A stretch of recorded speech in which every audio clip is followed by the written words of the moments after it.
7월 21일 오늘 하나님의 말씀은 민수기 6장 말씀입니다. 본장은 나시린에 대한 규례입니다. 나시린은 일정 기간 동안 포도주를 금하고 머리털을 깎지 않고 시체를 만지지 않겠다고 서원하여 하나님께 바쳐진 남녀입니다. 꼭 레위인이 아니라도 하나님께 헌신하는 기회를 주셨는데 바로 나시린 제도입니다. 원래 성막 봉사를 비롯하여 제사장적 사역은 레위 지파에 속한 자들만이 수행할 수 있는 특권이었지만 하나님께서는 여기에서 어느 지파 출신이든지 간에 이스라엘 모든 남자나 여자가 자원하여 일정한 기간 동안 하나님을 섬기기 위해 헌신할 수 있는 제도를 마련해 주셨습니다.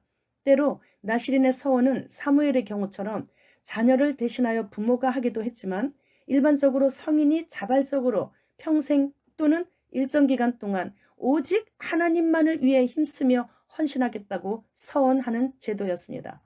나시린의 뜻은 구별하여 하나님께 봉헌된 자, 이런 뜻인데 이것은 세속적인 삶과 욕망으로부터 거룩하게 구별된 영혼을 의미하는 것입니다.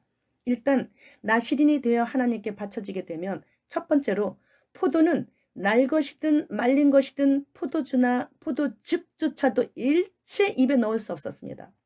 포도주로 상징되는 포도나무의 모든 소사는 세상의 기쁨과 육적 욕망을 나타내고 있기에 세상 기쁨과 육적 욕망으로부터 철저히 분리된 채 절제와 경건의 삶으로 자신을 온전히 구별하여 오직 하나님만을 기뻐하며 살아가야 하는 것입니다.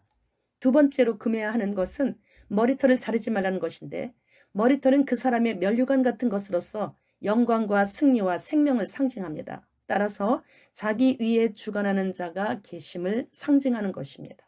오직 하나님만이 자신의 주관자가 되심을 인정하는 것과 동시에 자신의 모든 생명과 영광과 승리를 다 바쳐 하나님의 뜻을 좇아 살겠다는 신앙 고백의 행위인 것입니다. 세 번째 금령은 아버지나 어머니, 형제나 자매가 죽더라도 시체를 만져서는 안 됩니다. 시체, 곧 죽음은 죄의 삭시라는 것이 성경의 기본 사상이기 때문에 모든 죽음은 죄 때문에 비롯된 것이기 때문에 따라서 죄의 결과로 파생된 죽음과 접촉할 경우 그는 죄의 영향을 받은 것으로 간주되어 거룩한 삶을 살아가야 했던 나시린은 부모나 형제자매 같은 그런 가까운 직계 혈족이라 할지라도 시체와의 접촉은 엄히 금했습니다. 나시린은 자기 몸을 구별하여 하나님께 바쳤다는 표가 그의 머리 위에 있기 때문입니다. 그런데 만약에 어느 누가 자기 눈앞에서 갑자기 죽는 바람에 나시린이 어쩔 수 없이 자신의 몸을 더럽혔을 경우에 그는 부정하게 되기 때문에 이래를 기다렸다가 일주일을 기다렸다가 머리털과 수염을 밀고 여드레째 되는 날 산비둘기 2마리나 집비둘기 새끼 2마리를 제사장에게 바쳐서 제사장이 한 마리는 속죄제 제물로 다른 한 마리는 번제 제물로 바쳐 그의 죄가 사함받아 정결하게 될 수 있었습니다. 그런 뒤 그 사람은 다시 주께 헌신할 기간을 정하고 1년 된 어린 순양을 제물로 바쳐야 합니다. 그러나 그동안 나시린으로 지냈던 기간은 부정을 입은 까닭에 모두 무효가 되는 것입니다. 그러니까 그 사람은 처음부터 다시 시작해야 하는 것이죠. 성경에 언급된 대표적인 나시린들로서는 삼손, 사무엘, 레갑 족속, 세례 요한들이 있습니다. 삼손은 하나님께서 직접 부르셨고 그 어머니 아버지에게, 그리고 사무엘은 어머니인 한나가 자원해서 서원해서 드려졌고 레갑 족속은 자신들의 조상 요나답의 명령으로 대대로 드려지게 되었고 세례 요한은 태어나기 전부터 하나님께서 구별하셨으므로 그렇게 나시린으로 드려진 것입니다. 8절 말씀, 자기의 몸을 구별하는 모든 날 동안 그는 여호와께 거룩한 자니라. 이렇듯 자신이 하나님께 드려진 날들만 나시린으로 드려지는 것입니다. 그러나 나시린의 금령 3가지 중 한 가지라도 부지중에 범하면 바로 나시린의 자격에서 탈락되는 것이에요.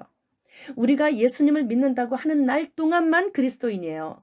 자신도 모르게 이단 종파나 배교 집단에 속하게 된다면 그 순간부터 그리스도의 제자가 아니게 되는 것처럼 하나님과 전혀 관계없는 사탄의 자녀가 되는 것입니다. 그렇다면 다시 처음부터 시작해야 하는 거죠. 지금은 유럽 전역이 거의 다 불타고 있어요. 어떤 지구 한 무퉁에서는 홍수로 다 쓸어 내려가고 있고 2022년도에 들어와서 본격적으로 인재앙, 대접재앙, 나팔재앙, 성경에서 말씀하신 모든 재앙들이 한꺼번에 동시에 지금 일어나고 있어요. 아직도 주님 오실 날이 멀었다고 생각합니까? 이것은 물론 재난의 시작입니다. 그러나 그 재난의 시작이라고 말씀하시고 나서 바로 그때에 재난의 시작이니라 그 다음에 바로 그때라고 말씀하셨어요. 그때 재앙이 이렇게 일어나는 거예요. 인재앙, 대접재앙, 나팔재앙.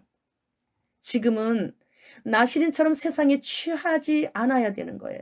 내 머리를 주장하시는 하나님이 계심을 매 순간 깨달아야 하는 것이에요. 부정한 더러운 것들은 근처에도 가지 말아야 되는 거예요. 처음부터 다시 시작하기에는 지금은 시간이 없어요. 근신하라. 졸지 말고 깨어있으라. 기름 준비하고 긴장하고 기다리라. 나는 스스로 계신 자이다. 내가 거룩하니 너희도 나와 함께 영원히 살기 위해 거룩에 힘써야 한다. 마지막 주님의 외치시는 음성을 들을 기가 있어야 살게 되는 것입니다. 마라나타.